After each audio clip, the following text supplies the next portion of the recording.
Hello and welcome back to PoliSci 110. This lecture will focus on problems that emerge in a federalist system. These are issues that typically do not occur in a unitary system where power is concentrated with the central or national government, and instead these are problems that often occur when states do try to compete with each other in one way or another. Let's start with some basic geographical examples. Many of us are familiar with the Great Lakes in the Midwestern United States. Lakes Michigan, Huron, Superior, Ontario, Erie. These are huge bodies of water. And Arizona and the rest of the Southwest is experiencing a historic drought right now. Why can't we simply import some water through a big pipeline from Lake Michigan, for example? Keep that question in mind. We also have the Colorado River. This is a resource that is shared among various states, and it is a major source of water for cities like Phoenix, Tucson, Las Vegas as well, throughout the various cities throughout the Southwest. This is where we get water here in the Southwest, this in addition to other sources like groundwater. And then we have aquifers that are underground. These are bodies of water that can be found hundreds of feet, sometimes fewer feet, beneath the surface of the ground. And the Ogallala Aquifer in particular is often the source of supply for water for farms throughout the Great Plains, particularly throughout Nebraska, Kansas, Oklahoma, and Texas. Why am I starting with these geographical features?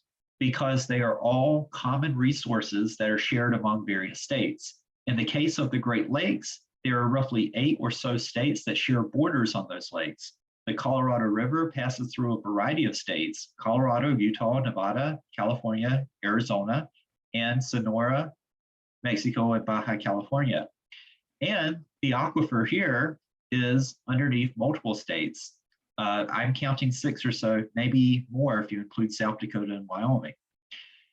The fact of the matter is, with these common resources, there's always a temptation for states to withdraw too much water if it profits them. So for example, if farmers in Kansas withdraw more water from the aquifer, then the level goes down and there's less water for farmers in Nebraska, Oklahoma, or Texas. If people in Michigan or in Illinois withdraw more water from the Great Lakes, then there's less water for people in other states like Wisconsin or Ohio. And as we know well in Arizona, if people in California or Utah withdraw too much water from the Colorado River, then there's less water to go around for us here in Arizona. So how is it that these disputes get settled? How is it that rules determine how much water can be withdrawn from these common resources? This presents one of the first problems of federalism. States can often shift burdens onto each other or try to take advantage of each other.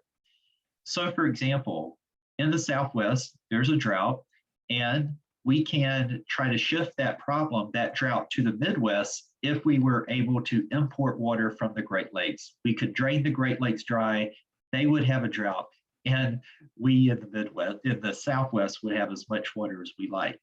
But we don't see that instead. Instead, with these common resources like the Colorado River, the Great Lakes, underground aquifers, or even clean air, what we see instead is that there often are interstate compacts or agreements drafted and approved between the states.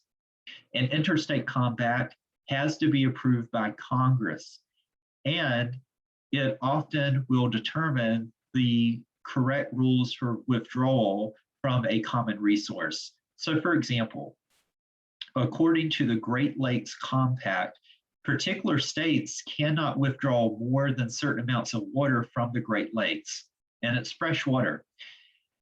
Particular counties within those states also cannot withdraw water because they're not in the watershed of the Great Lakes, for example. And so a common resource like the Great Lakes has been preserved over time. There was a time when Chicago in the 20s was withdrawing a lot of water, and the level of water in Lake Michigan was decreasing by half a foot every year. Had that continued, the lake would have been threatened.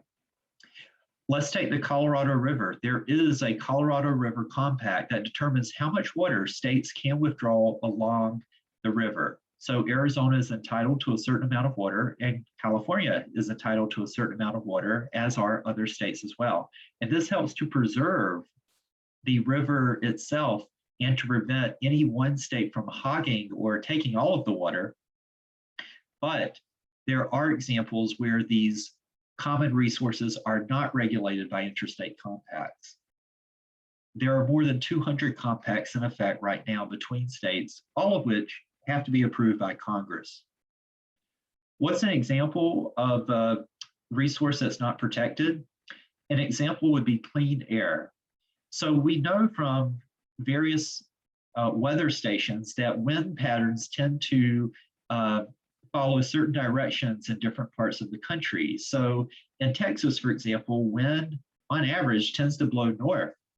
In Arizona, wind most of the time tends to blow to the west or to the north as well.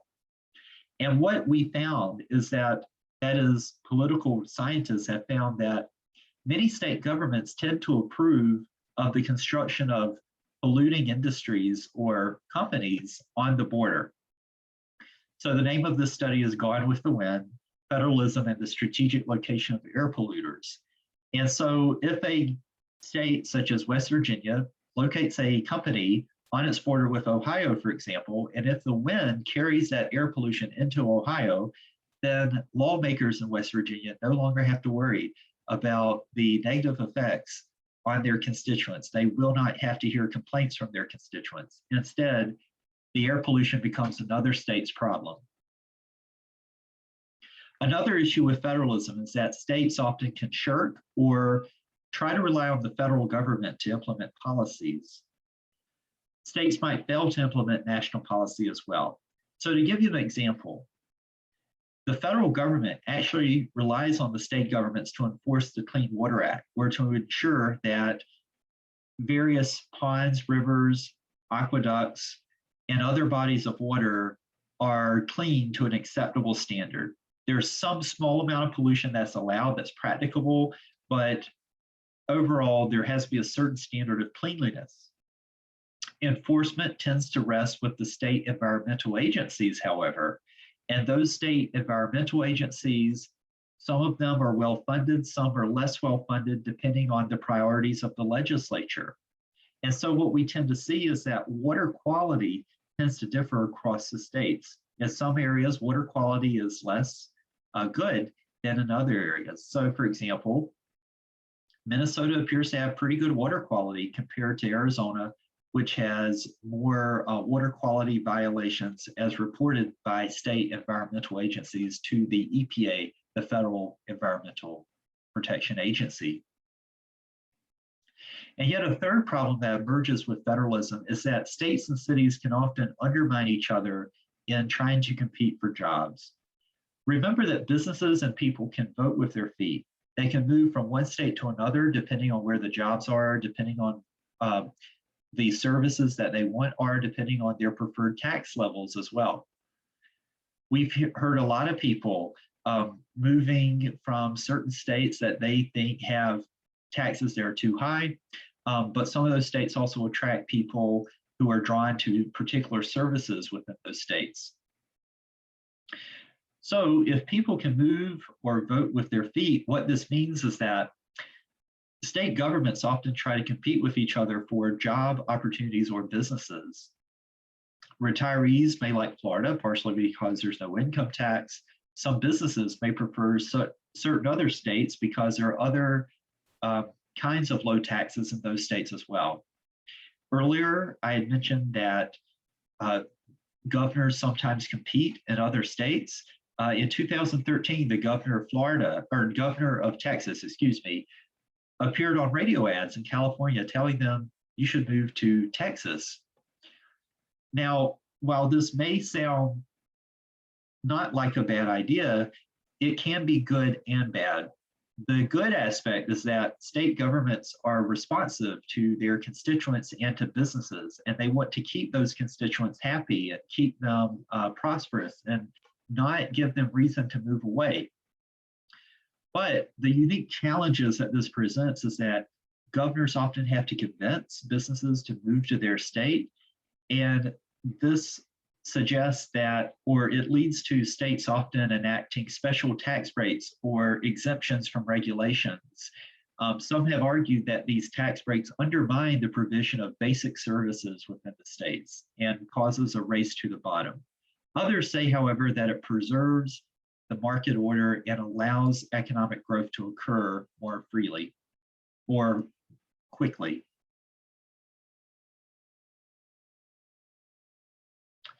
To give you an example of this, when I worked in the South Carolina Senate while in college, one of the biggest issues that was being debated at that time was whether or not the state should enact tax breaks in order to attract a facility from Boeing. Boeing manufactures airplanes and it is headquartered in Seattle. They were looking for a second facility to manufacture airplanes, particularly the Dreamlifter airplane. And they chose Charleston, South Carolina, presumably partly because of the $800 million in tax breaks that the state had voted to give that company.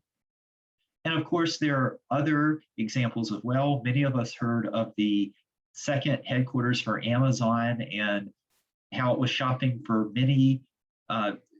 among different cities. And so cities were offering various tax breaks to try to attract those jobs. And sometimes these things can become political. For example, the governor of Arizona threatened to withdraw some financial incentives from Nike for certain shoes that it had threatened to withdraw. And I think it did pull or no longer offer the Betsy Ross American flag sneakers. So those are three issues with federalism. You can have states shifting their burdens onto one another. States can rely on the federal government to implement policy, and states may compete with each other even in an unhealthy manner. Some other effects is that voters sometimes can't assign blame to the right officials. A lot of voters who have not taken this class, Poli-Sci 110, are not sure whether their congressional, that is their federal officials, or their state officials deal with particular problems. So they're not sure who to blame for when it comes to potholes in the road or bad services, missing Social Security check. When I worked in the Senate, I encountered this all of the time. People would call with an issue that should have been more appropriately addressed by their member of Congress in Washington instead of the state senator. And sometimes states don't coordinate with each other well in order to combat natural disasters or even pandemics. And so these are all challenges that present themselves to federalism, but there are also benefits as well. We will next move on to civil rights, and then after that, civil liberties. Thank you.